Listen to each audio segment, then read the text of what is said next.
Hello there. Good evening. Um, thank you for joining. We just started, so there's probably no one on yet. But this is going to be a live chat tonight, and our topic is what you should buy first for your overland rig. Um, hey, what's going on, you guys? Good. I see people. I see people starting to sign on, and would you guys do me a favor and let me know if you can hear me okay? I always like to do an audio check at the beginning, so someone say, yes, we hear you just fine. Hi, you guys. Hey, do me a favor. If you guys, great. Hey, it looks like you guys can hear me okay. That's fantastic. I want to let you guys know something. For people who sign in a little bit later, hi, David, if you guys could help other people by letting them know if you have a question, put it in all caps in brackets and say question. And then I'll see it up here on my screen that I have, and I'll be able to answer questions. It'll call to attention. But that way you guys can chat to each other in the chat, and I won't see it as a question. But if you guys, all caps in brackets, feel free to ask questions, and I'll try to answer them to the best of my ability. So the topic tonight, again, the topic is what should you buy first? And we'll talk a little bit, we'll talk about a half hour or so tonight. But before we talk about some specific items, I want to question, when are you coming back?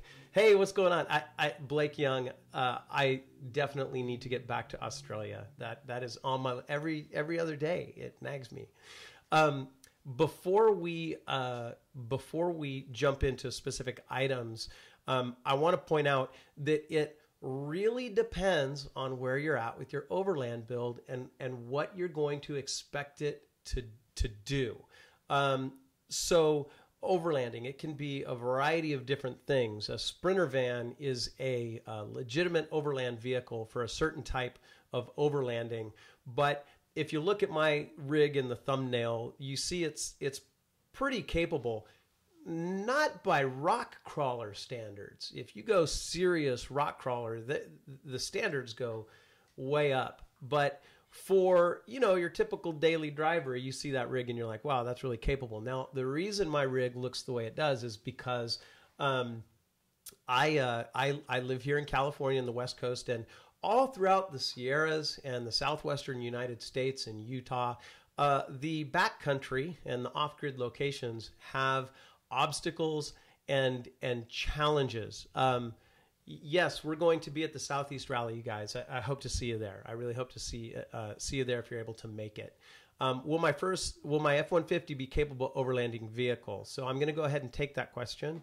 And the answer is yes. But again, as we're talking, it depends on where you plan to take it. With an F-150, by the way, we love to see the full-size overland rigs and your perspective as well. Your wheelbase length is the limiting factor there mostly. So for example, here locally in the Sierras, Corral Hollow Trail, that would be a very difficult trail to take without removing some trees, because your wheelbase is really long. So that's the biggest consideration when you're talking about a F-150. Now, if you go Ford, Chevy tends to be a little softer suspension. Ford tends to be downright tough. It's a working truck. Those guys, those trucks are going to do great off-road for an overlanding vehicle. It just has to do with the wheelbase. So what are you going to ask your overland vehicle to do? If you're just going to be on dirt roads primarily, and by the way, there's all kinds of great overlanding treks that do not require four-wheel drive, then that's how you build out your rig. So a Sprinter van, a four-wheel drive Sprinter van, if you're going to do any kind of rough road whatsoever, can be a capable rig, and what you're going to build it out to do is going to be different than if you plan on going over, gatekeepers and rock obstacles to get to the backcountry if it's required. Let's see, what do I think of the new JL truck? Hey, it seems pretty capable. There's a lot of kind of hearsay out there about it and its off-road capability, but the wheelbase length, the towing capacity, the weight that it can haul, and the approach and departure angles look comparable, and in some ways better than a lot of rigs out there. So it'll be exciting to see the first overland rigs for the truck. Okay, so let's talk about. I'm going to talk quite a bit about my build, because my build is what I know, but there are other ideas as well. So if you guys have recommendations, please go ahead and write them in the comments. You got to make it all caps so that I see it. What was my first rig? Good question. So I've had a Chevy was my first truck probably, and then I had a Tacoma Pre-Runner. Then I had an FJ Cruiser, which I liked quite a bit, a very capable trail rig. And now I have I had a Vanagon. I had a Vanagon, which was it was called an adventure wagon. So it was built out with a high top for camping. I had that, and now of course I have the venerable FZJ 80. So that's some of the rigs that I've had, and then of course, those were my own personal rigs. But growing up, we had a lot of off-road capable rigs as well. So my rig is very utilitarian. A general rule of thumb for anybody getting into overlanding, expedition travel, you want to get out in the backcountry, we recommend that you start building from the ground up, essentially. Once you decide the capabilities that your rig is going to have to meet, okay, I'm going to be an off-road capable rig, but I don't necessarily need to be a King of the Hammers rig, but I know I'm going to be, doing some four-wheel drive. Start from the ground up. The most important thing on the rig, probably, arguably, of course, you can always, when you say the most important thing, it can be argued, but if you think about that, starting from the ground up, think about your tires first, because that's on the ground and it makes you stop, it makes you go. It is arguably the most important piece of equipment on your rig. I have the KM3 mud terrains on my rig, and I have the mud terrains because again, it's geographic where I'm at. And I have the tire for the most extreme condition that I feel I'm going to encounter. So I have an aggressive mud terrain tire. I don't find myself in ice all that often. The mud terrains don't do so great on the ice compared to an all-terrain.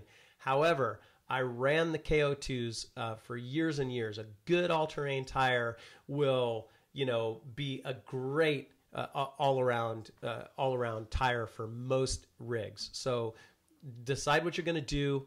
I mostly recommend an all-terrain tire like the KO2. For my rig, I have the KM3 tire, which is an aggressive mud terrain. So then from there, I'm scanning to see. I got a question. Global exploration for vehicles. Oh, I got to go back home.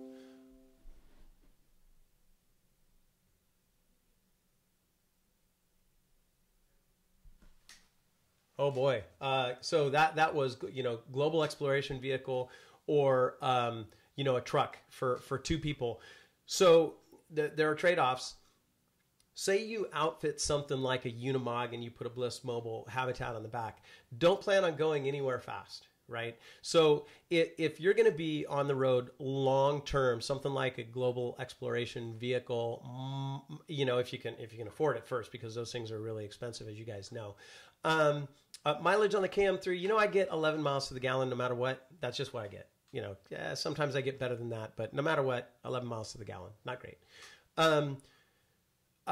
If you need to be working, you need, possibly you need office space and you don't have any place to be in a real hurry, then an outfitted global exploration vehicle might be a way to go. Your fuel cost is going to be up there. But if you want all around highway trials, highway miles, and you're going to be going cross country, long distances and things of that nature, you certainly don't need a global exploration vehicle. I won't spend too much time on that because that's kind of an extreme. That's kind of an extreme build. One which I might not mind. Some of you guys know I'm thinking about a Unimog build, but not now because goals. Let's see, mileage on the KM3. Oh, I already answered that one. Okay, so from tires, you get the tires solved, and you want to go next probably to your lift. I run a 2.5 inch Old Man Emu lift with some helpers in the back for the weight.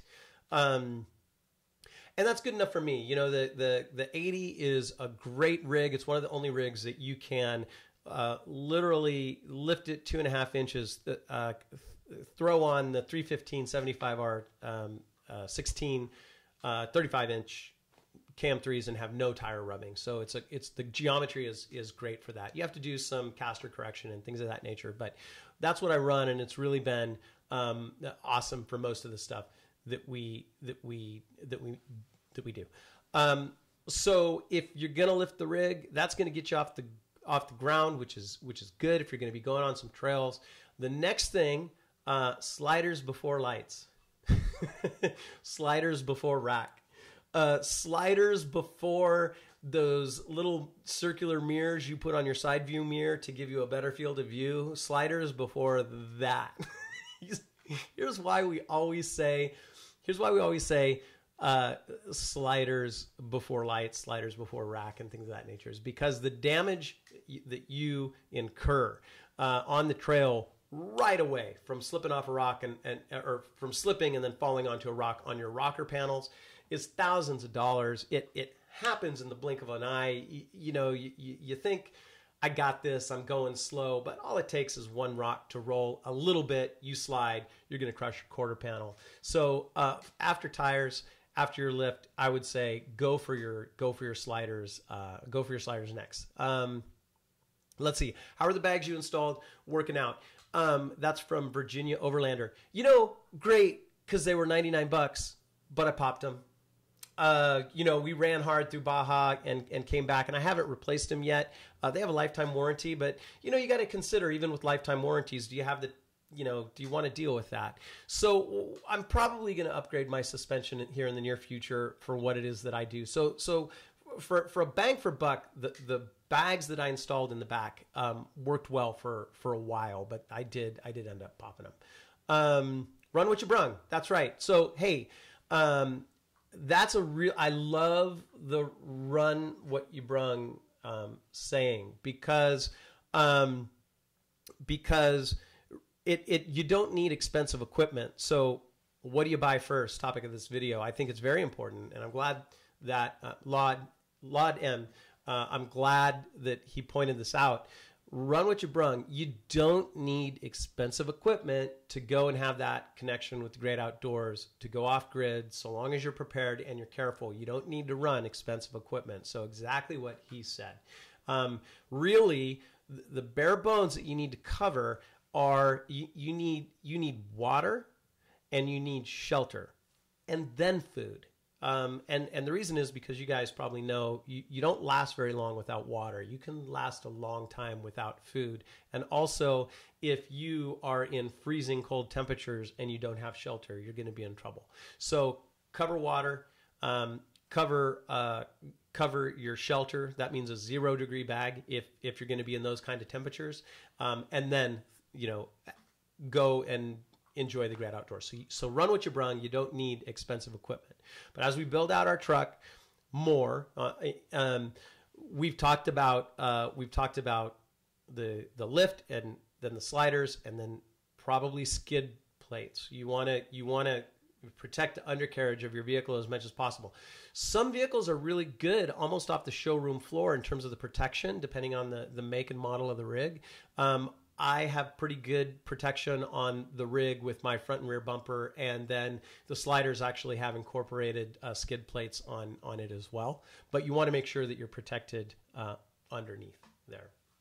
Now, You know, weld-on or bolt-on sliders, you know, weld-on is going to be, you know, really stout, but I have bolt-on sliders, and they have never failed. I mean, you got to look at the hardware for a bolt-on slider. You want to just give it the sniff test, right? It's like, is that going to hold? And you look at the brackets on my bolt-on sliders, and there's no question. You know, they're really stout. So, in my case, I've got bolt-on sliders. They've never failed. They've always been awesome. But if you weld your sliders on, you know, there's going to be less possibility of potential breakage. Okay. Hey, you guys are doing great with the question in the brackets. Thank you very much. That really helps out. Also, all caps question. If you do all caps with your question, then it'll catch my eye. I'll see it. Let's see. Issues with water entering the snorkel during heavy rain. NorCal Overlanders. Thanks for asking. The reason I started laughing is because I did a water crossing video recently, and I thought you were going to give me a bad time about, difficulties with water ingress into your rear differential, because that's exactly what happened to me. There's a story behind it. But let's see. I don't worry about it just because of the way the routing goes. The snorkel, it's got to go a long ways in order to actually do some damage, and there's a filter in there, so it's hard for rain to get in there. So turn your snorkel around. By the way, which direction does your snorkel face? Depends on who you talk to, and I'm serious about that. There's really, are you really trying to get more power out of your engine by doing ram air? I don't think you are. The most, though mine faces forward, a lot of stock vehicles have the air breather, pointed to the side or pointed backwards. You want clean air and cool air. That's the ticket. So, what do you like more? Maybe driving in the rain, facing it backwards might be an advantage. All caps is yelling. I know. Mountain Hobbier, you be polite. No, I know. It just helps me question. See, I see it. It just helps me to see it. All right, so we've talked about the tires. We talked about the lift. We talked about the sliders. And we talked about skid plates underneath. We're going to go to our next topic as soon as I read this question here. What are you doing about members being banned from Facebook groups for no reason? They're not banned for no reason. But since it's not the topic of this video, I won't hit it. Contact info@overlandbound.com. We'll try and help out. We do have Amanda. She's awesome in terms of community service. So if it's an important issue, she'll also contact me. So maybe something's going on that we don't know about. I don't know. Okay. Mountain Hobbier. I was kidding.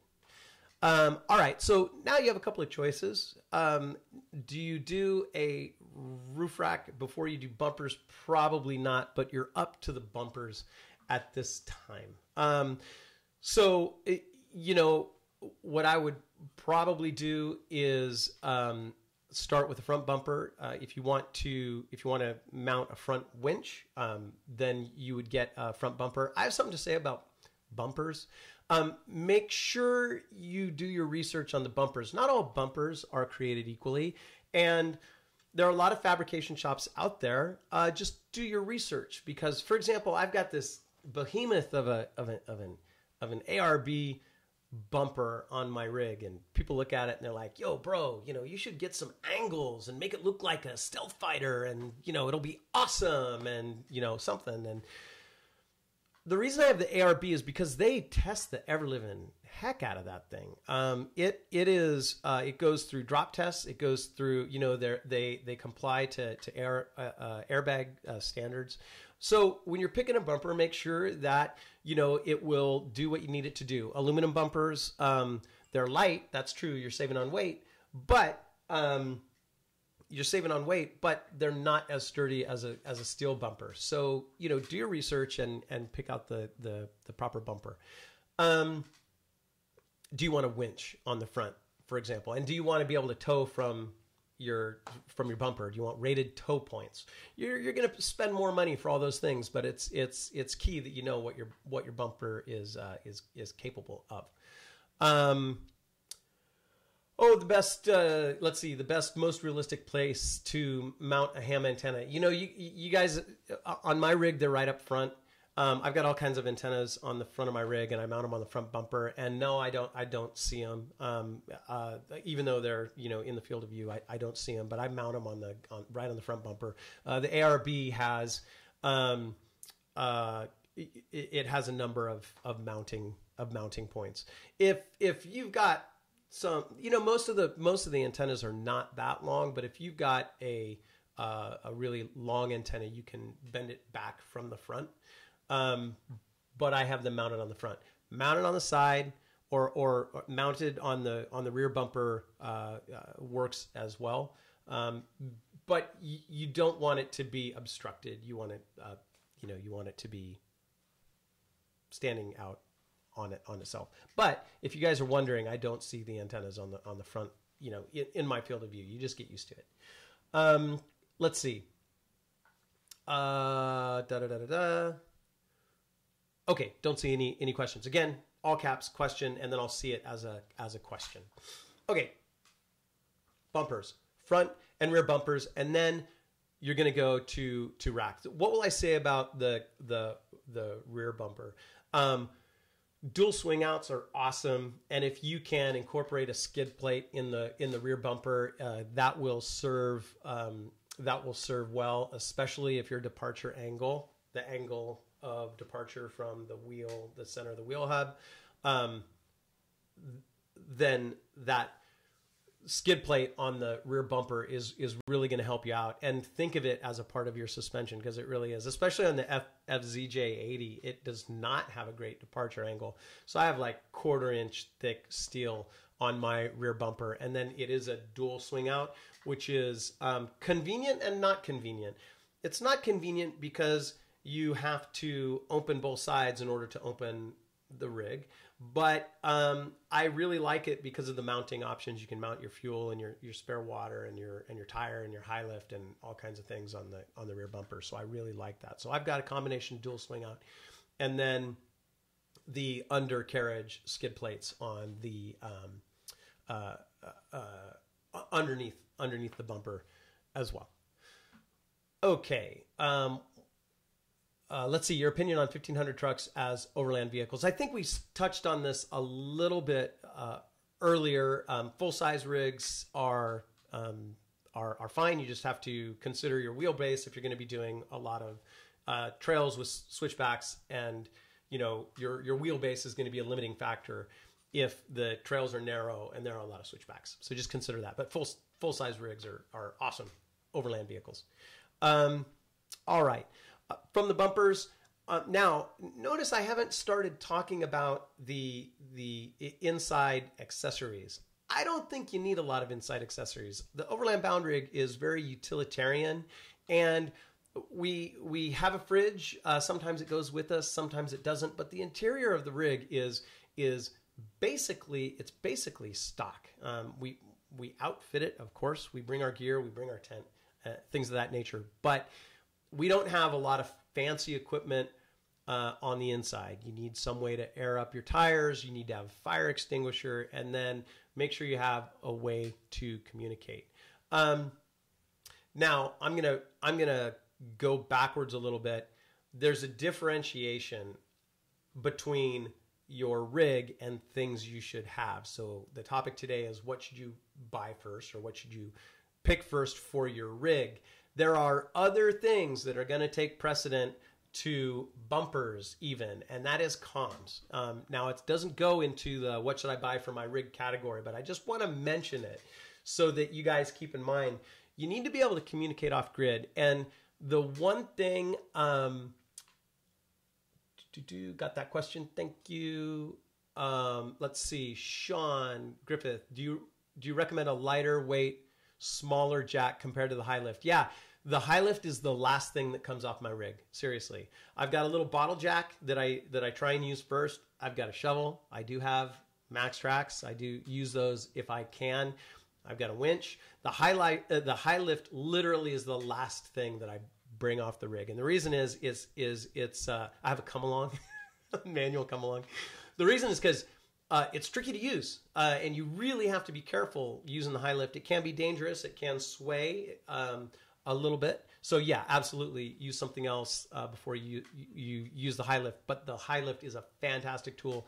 There are things you can use it for that you can't use a standard jack for. For example, popping the bead off a tire. I just did that today. So it is a very useful piece of equipment. You can even use it as a come along.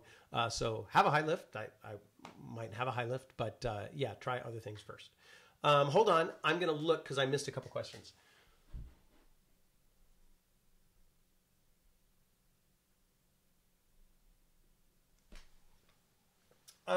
The limb riser, have I ever really needed the limb risers? Do I even include that in the essential kit? What do you buy first for your rig?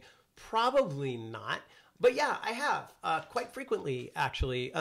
You know, and the reason for me that I thought, yeah, that's something that I need for my rig is because of the Forest Service roads around where so I grew up, my family had a logging company, and all the cats, the caterpillars, bulldozers, when we were doing cat logging, they all had limb risers, but they were big steel tubes. They all had limb risers because branches and trees fell on the cats sometimes. And so, you know, I'm kind of comfortable with the idea. And then of course you see the Camel Trophy rigs with their limb risers. And then I thought about it. Do I really need that? And because of the Forest Service roads that we go on in the backcountry, I do have them because sometimes you're going through Manzanita, you're going through all kinds of very thick brush, and I use it quite frequently. And yes, I've had a branch fall. You know, I posted a picture on Instagram of this branch that had fallen across the limb risers. It you know, it was dead, and we were just enough movement to get the thing to fall, and it was a sizable branch and fell down. I took a picture, and everyone was like, staged, but it wasn't, and it saved the hood of the truck. So I have actually used the limb risers. Does everybody need limb risers? No, not at all. Okay, hold.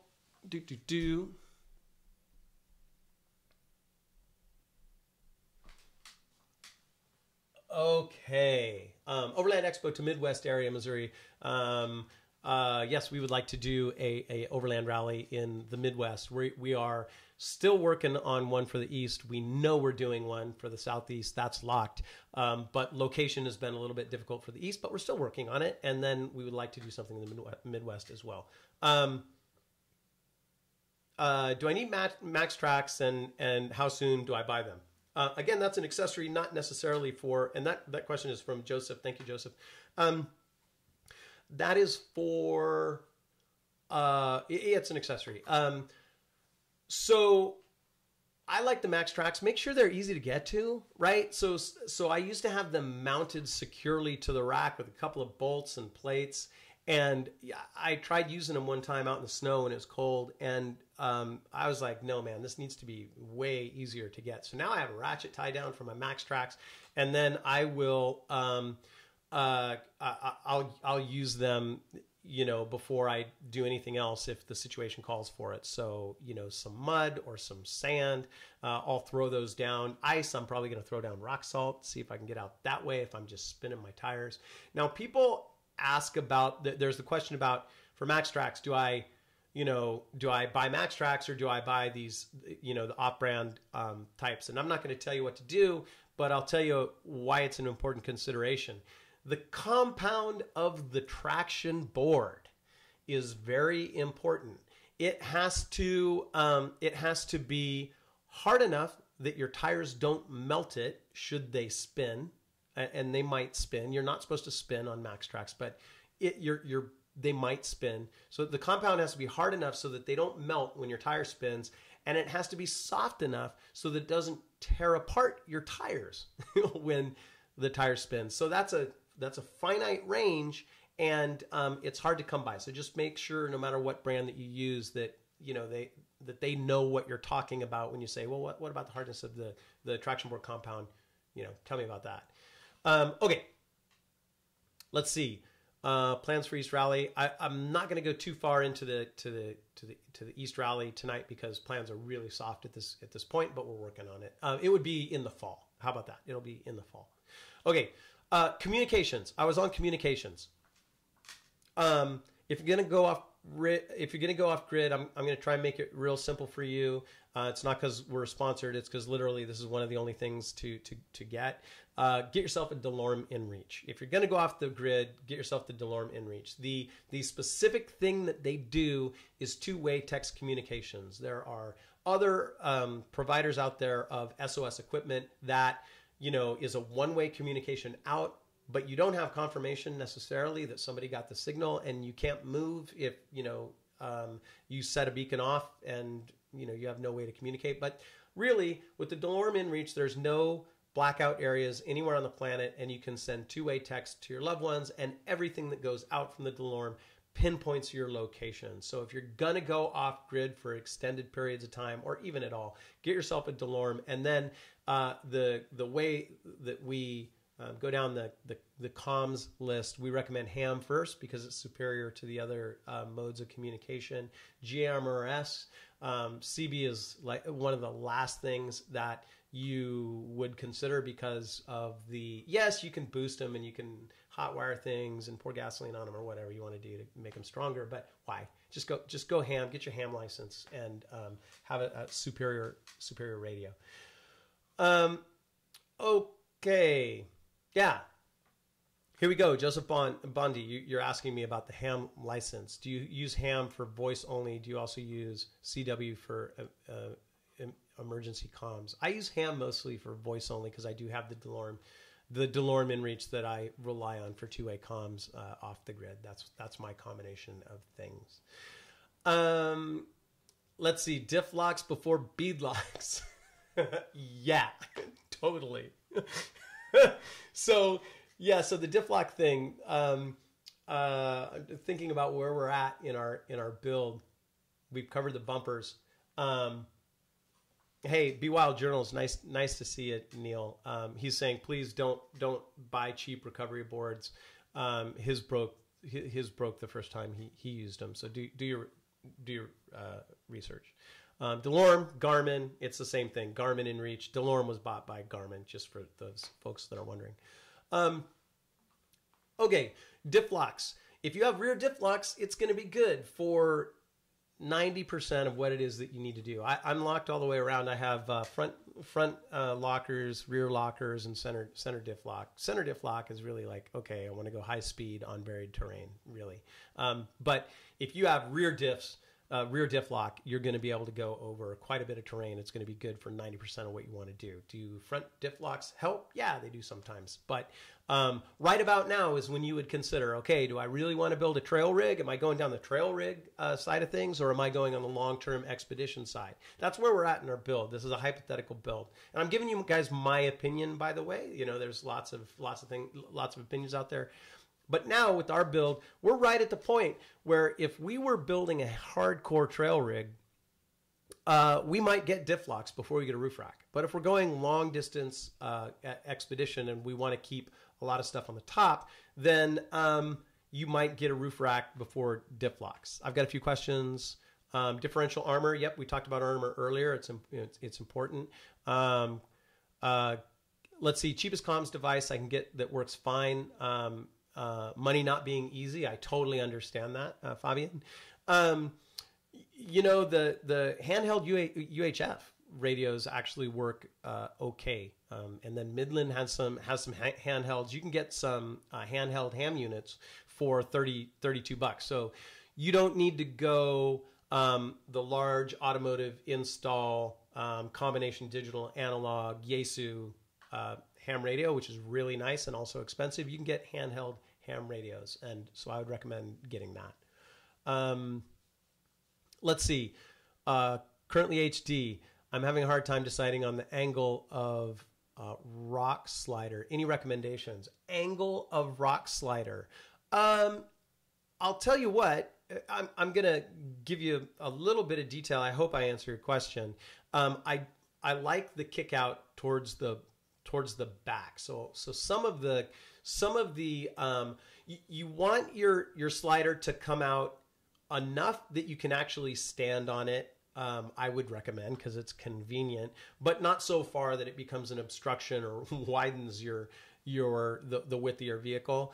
And then some sliders you're going to see a kick out on the rear tire. And what happens is you rest on a rock, you slide down the slider, and when it hits that kick out, it moves the back of your rig away from the rock that you're sliding on, so it can protect your vehicle and reduce damage on the departure. So that's what I'll say about that. Let's see. Okay, we're done with the question. So really, do you start building out your trail rig, or are you going to be doing long-term travel? I would probably at this point get a roof rack. And then what you put on the roof rack is the things that you don't get into all that often, because it's on the roof and it's hard to get into it. So, spare parts,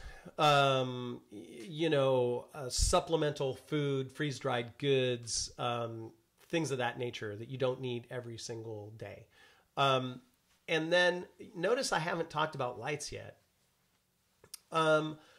So that's because lights come in specific circumstances, and usually it's not that frequent. But now we might talk about lights at this point. Put some lights on your roof rack, maybe put a pair of floods up on your front bumper, which is a great first step, by the way. Some of like the KC Highlights Gravity Pro 6 floods that I have on the front of my rig, simple to mount, and they render my high beam headlights completely irrelevant when you're off the road. So that's a really quick upgrade, is a couple of floods right on the front. So when you get off the road, you flip those on if it's at night and you can see everything. So light really comes in at high speed. And, if you are,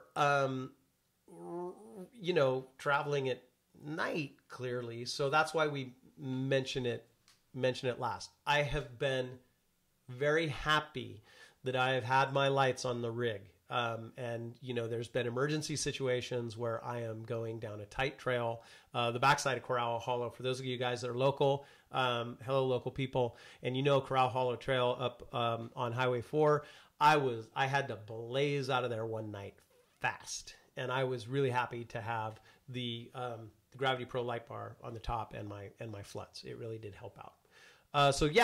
Lights next, and that's about our vehicle build. Now you can get into all kinds of the niceties. Your refrigerator, your drawer slide system is very, very convenient. That makes things a lot easier. Again, I don't have any of that stuff. We have a pretty efficient crate setup in the back. If you ask what I'm going to do next on the rig, I will probably do a more graceful barrier between the rig compartment and the passenger compartment, just to have it a little bit more secure. In the event that something does happen, there's absolutely no chance that something will fly forward. That's probably the next thing I'll do for the interior. You guys, hey, thank you for hanging out. I do want to point out that this is my opinion, and it's based on the kind of adventure travel, expedition travel that my wife and I do, and it works for me. But you really have to start by considering what you want your vehicle to do. If you're going to do a national park tour, and you're probably not going to be off the beaten path, maybe something like a Sprinter van. And I didn't talk much about how to build out a Sprinter van tonight, but that's a perfectly capable overland vehicle. So you really have to consider what you're going to ask your vehicle to do. Doesn't matter what you drive. It does matter where you drive it, and that you're prepared for what it is that you're asking it to do. So consider that when you're building out your rig. I've got, Kenneth, do take a water break. Thank you. Right. Thanks, Kenneth. Another question. Should I consider on calculating how much weight is going to be on my Jeep so I could get the right suspension? Absolutely. That is Augustine, David. So you want to calculate. So I recommend working with a suspension company to give them your expedition weight and to tell them what kind of ride quality you want, because the combinations for suspension are endless, and you want suspension for your expedition weight. So load out your rig for the type of trip that you're going to do most frequently and get your gross curb weight, and share that with them, and then share what you want your ride to be like and the kind of terrain that you're going to be conquering. But that is going to make the difference. So yes, absolutely do that. Let's see. How do you secure tools and equipment to the roof rack to prevent falling off or being stolen? Hey, so gear on the outside of your rig is a problem. Get locking boxes. You know, honestly, the way that the Overland Bound rig is outfitted, I wouldn't leave it on the street, you know, outside in an area where it could get vandalized or things could get stolen. That's the way we roll. And, you know, for long-term overlanders, folks that live in their vehicle or they're on the road for months and months, that's really not an option, right? So, you know, we've done 17-day treks through Baja. We've done, you know, long trips through the southwestern United States and in the U.S. and up through, you know, Pacific Northwest, et cetera. But we're off the grid. We're staying with our rig. We're not in populated areas. And so that's how we roll, and it's okay. But you really have to consider that. That's why some people go with a D110 or a Troopy or something where you can put all your kit on the inside of the vehicle. If you're going to be in populated areas, you want to take that into consideration. A lot of times you can go to hotels and other establishments to find gated parking, and that might be your option. It doesn't have to be expensive. In Mexico, you can find places that have gated places for you to park your rig. All right, torn between Gobi Ranger and Stealth Rack. Any suggestions? I really like the Ranger rack. That's what I have. Kevin, I'm going to tell you something about Gobi. They're going to take a long time to get your rack to you. Just know that is what's going to happen. The racks are built, you know, for you, and they have a hard time getting the racks out. So, you know, 5, 6, 8 weeks to get a rack from Gobi. Last we checked, Megan, who works here with Overland Bound, that's what it took to get the rack. So just keep that in mind. But hey, it's a darn good piece of equipment. I have the Ranger rack. I really like the higher sides. So that's what I went with for what it's worth. And then importance of carrying extra water and fuel. Well, water is absolutely critical. And then fuel is kind of self-evident. You want to make sure you plot out your fuel stops. And if you're going to be south of the border in Mexico, something like that, just keep in mind that even though you may have gotten the POI data sets, or even, you know, our map might have gas stations in the area, that sometimes they don't have gas. It's fact, you know, that happens. So I carry, you know, we do 2,500 mile treks, you know, mostly southwestern United States, some places in Nevada. It's a long way before a gas stop. And so we can go long distances without stopping. And I carry 15 extra gallons of gas on the rig is what I carry. And my tank is 25 gallons. All right, you guys, I should wrap up. Thank you again for hanging out with me tonight. I really do appreciate it. This is my my opinion and based on the kind of trips that we take. So keep in mind, like I said, there's lots of different ways to build out your rig. I am going to say 8 miles a gallon, Kenneth, 8 miles a gallon, FJ80. No, I get 11. Come on. And then here, full-size trucks again. You guys, full-size rigs, overland rigs are awesome. Okay, so one thing I will say to everybody out there, whether you are an Overland Bound member or not, you can go over to the map on our website and you can see rally points. And what rally points are they are events that Overland Bound members put on throughout the world. And so you can look at the icons on the map and see where a rally point event is. And the reason I'm mentioning it tonight is because you're going to find a variety of different builds there. So if you're just getting started or you have questions about the type of bumper, I can sit here and talk to you, and it should be informative. At least I hope it is informative. But it really can't replace going to meet with a group of overlanders that have a variety of different experiences and have solved a number of different problems. In the last rally point that we held here in the Bay Area, we had 2 Camel Trophy D1 Defenders. I was quite thrilled about that. We had a Subaru. We had full-size trucks. We had the standard complement of Toyotas, Tundras. We had FJ80s. We had a Sportsmobile, great big V10 van built out. So we had such a wide variety of rigs. And so going to meet with people, go find the rally points. You don't need to be an Overland Bound member. Find the rally points, go and visit, call up the organizer and say, hey, I'd like to come to your event, and then go and see what people are doing. And it'll really help you in building out your rig. All right, you guys. I've said goodbye 5 times now. Now I mean it. I'm going to leave the chat up for a little while longer. So I'm going to stop the live broadcast, and then I'll hang out for about the next 5 or 10 minutes. If you guys have any further questions, I'll be happy to answer. I'll stay online. All right, guys. Cheers. Plan an expedition. I hope either you are on a trip or you are planning a trip. All right. Cheers. Thanks for hanging out, you guys. Bye.